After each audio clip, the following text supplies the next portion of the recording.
તો આત્મા નાવે પરાન ધામ છે સુરત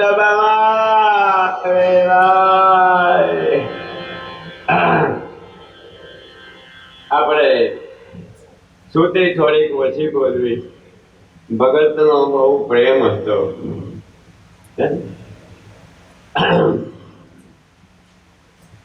મારો આ આશ્રમ છે સુરતમાં, શ્યામધામ મંદિરથી આની પર હું મોટા આકડે આવ્યો અમરેલી જિલ્લા. ત્યાં મારો 60 વર્ષ ત્યાં સત્સંગ ચાલે, પૂનમનો મેળો કરો. 7 વર્ષનો હતો અને જુનાગઢમાંથી ગુરુ મળ્યા.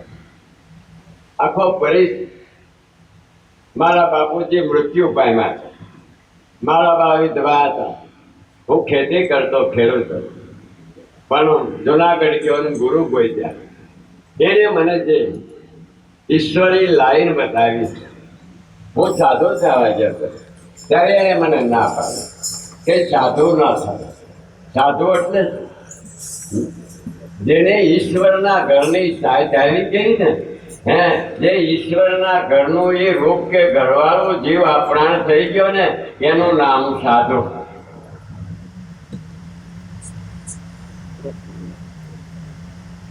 હવે તમારે આ જિંદગીમાં ઈશ્વર જોતો હોય તો અહીંયા ટૂંકો દાખલો લો, નહીતર આનો કોર્સ 46 કલાકનો. જો આમાં કોઈને આ મન ભટકે છે ને અંતર્મુખ લઈ જવું હોય તો આકડિયા મારી પાસે આવે. એને હું એક હાથને 46 કલાક બેહારી રાખીશ આસન ઉપર. પછી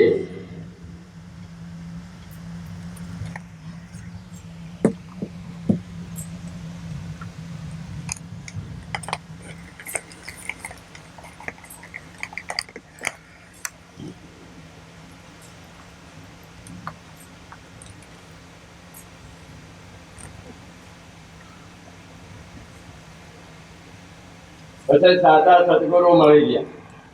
એને મને શબ્દની શાન બતાવી. કબીર સંપ્રદાયના ધારા. હું અભણ માણસ, દુનિયાનું ભણતર નથી પડ્યું, પણ આની માલિક હોય 46 રાગ વાગે. આ તો બધા ખોટકાઈ જાય.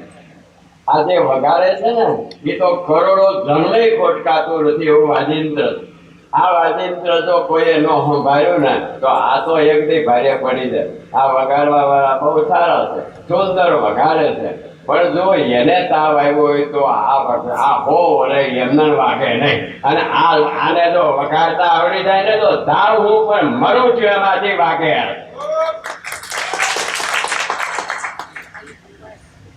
આ કોક વગાડનારો આમાં આને મૂકીને જગતમાં હું કામ ભટકોલ.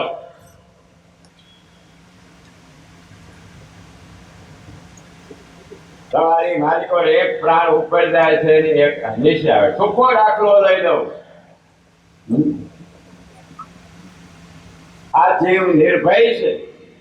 કબીર સાહેબે સાખી કરી ટૂંકામાં રહ્યો કે નિર્ભય નિર્વિકાર, સબ ઉપર તારી સાહેબી, તારા ઉપર કોઈ સાહેબ જ નથી, તું પોતે જ કબીર છો. પણ આ દુનિયાના કોઈ ગાદીપતિ કે સંતને ન થયું કબીર કેમ કે તું કબીર છો.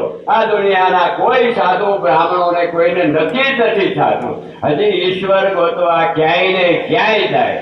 આ બ્રહ્મ અવતાર લે છે. તમને આમ ચોખ્ખી લાઈન બતાવી છે કે આ જીવ નિર્ભય બને. નિર્ભય ક્યારે થાય? કે આ માયામાં મન લેવાની વૃત્તિ છે, ત્યાં સુધી ભય છે, ઉપાધિ છે, ચિંતા છે, રાગદેશ છે, મારું દારું છે, કામ છે, ક્રોધ છે, લોભ છે, ઈર્ષા છે, અદેખાય છે. આવા 46 કુટુંબમાં શરીરની મારી પર બેઠા.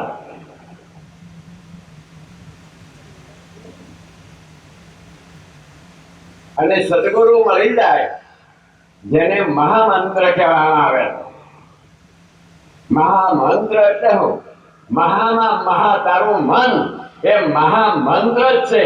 જો ઈ મનને કોઈ ગુરુના આપેલા જ્ઞાનમાં ફેરવી દે તો એ જ્ઞાન રૂપ થાય, અને જ્ઞાનમાંથી ધ્યાન થાય, ધ્યાનમાંથી સમાધિ થાય, અને સમાધિમાંથી શાંતિ થાય, અને શાંતિમાંથી સત વિચાર થાય, અને સત વિચાર થાય ને તો સત સાહેબને પામે. બાકી કોઈ ગમે એવા માથાકૂટ કરે આ દુનિયા કોઈથી દુઃખી થતી મટે જ નથી.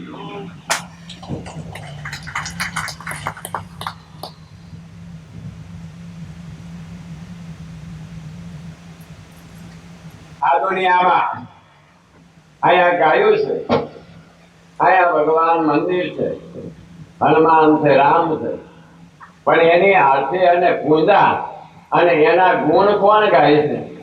રામ ગાય છે? તે કોણ ગાય?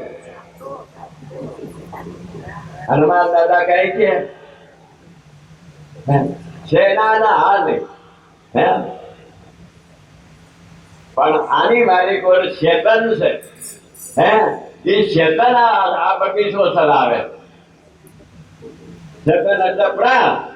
પ્રાણ વયો જાય ને એટલે ટૂંકા ને ઘરના એનો આચરે તરત સળગાવે. તો આવડી મોટી લીલા કરનારો આ છે ક્યાં? આને લઈ લો ને એટલે કાંઈ જવું જ ન પડે. આ બોલે, સાંભળે, જોવે, ઊંઘે, જોવે, ખાય, વિચારે, ભાવે, અને આ બધું આમાં. અને પાછો આ કદડામાં બેઠો છો. ગંગાજી છે કાંઈ આ પ્રાણ હાલે. તમે અન્ન ખાધું, ગળા એટલું ઉતર્યું ને 3 કલાકે આમાં નરક થઈ ગયું, તે નરકમાં બેઠો. એ પાછો આમાં પેશાબ થઈ ગયો, એમાં બેઠો. આમાં લોહી પડ્યું ફરવું વાળું, એમાં બેઠો. આમાં હાઈડ ક્યાં છે તો એમાં બેઠો. આમાં મોવાળા ભીસડા છે તો એમાં બેઠો. આમાં આતરડાના લોસા છે એમાં બેઠો. ભગવાન હાય છે ગોતવો હોય તો અંદર ડોકું કાઢો, બહાર મથોમાં મરી રહો.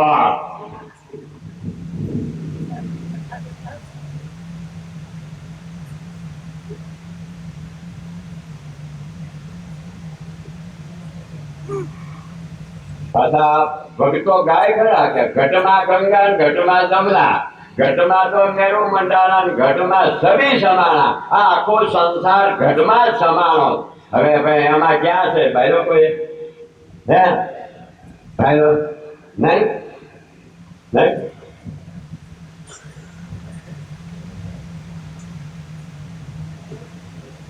તમારો શ્વાસ છૂપો લેવો એટલે અભ્યાસ વિના નહીં ખબર પડે.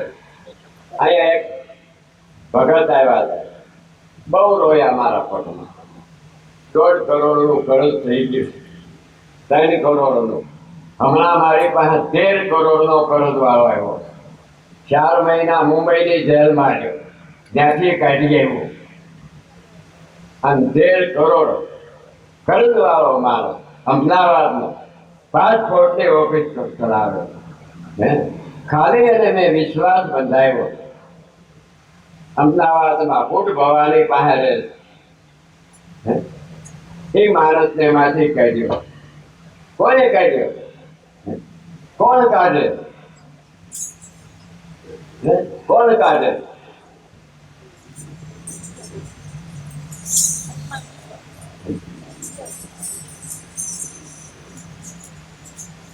તમારો પ્રાણ કાઢે. પ્રાણ છે ને એ જ બ્રહ્મા છે. પ્રાણ વિનાનું કઈ ઉત્પન્ન થાય? ઉત્પન્ન કોણ કરે? બ્રહ્મા. પોષણ કોણ કરે? વિષ્ણુ. સહાર કોણ કરે? શંકર. અકાર, મકાર અને ઉકાર. આ ઊંચું જ્ઞાન નથી લેતો. તમારો પ્રાણ આમાં હાલે છે. હા, અહીંથી અહીં. એમાં જે નીચો બેસે છે, હા બેઠો ને, એ ડૂટીની નીચે જાવો જોઈએ. ત્યાં તમને ચોથા પોરની અંદર ગુરુ નાદમાંથી ઉપાડી અને બ્રહ્મરુદ્ર કરે અને મહાતત્વની સુદાસ નામનો મંત્ર આપી એમાં જીવને આ બ્રહ્મ આત્માનું જ્ઞાન આપી અને એની મારી પર મહામંત્ર છે. એ પાર્વતી પણ નહોતા લઈ ગયા. એ મહામંત્ર જ્યારે ગુરુ શિષ્યને આપે છે ને ત્યારે શિષ્ય ભજન કરીએ કે આ તો મનોરંજન છે. ભજન કોક બીજી વસ્તુ.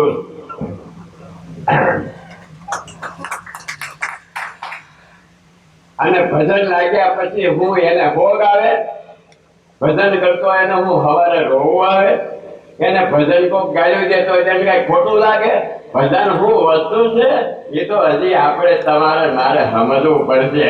ભજનને હાથ નથી હલાવવા પડતા, પગ નથી હલાવવા પડતા, મોઢું ન હલાવે, જ્યાં બેહે ત્યાં એની જાહે હાલે. અજંપા જાપ એ ભજન કોઈ સમર્થ ગુરુ નહીં મળે ત્યાં સુધી નહીં થાય. અને ત્યાં સુધી તમારા ઉપર જે તમારો સમયકાળ એ તમને લઈ જવાનો છે.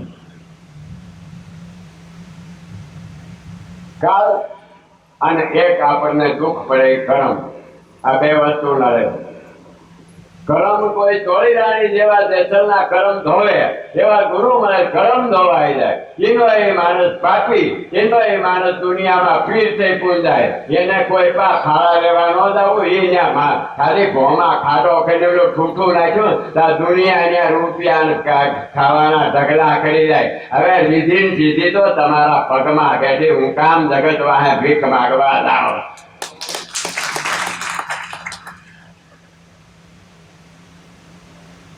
હું 40 વર્ષથી આકડિયા સત્સંગ કરાવું ઠાવો પણ મારા 10 વીઘા મને ગુરુએ પણ આવ્યો છે.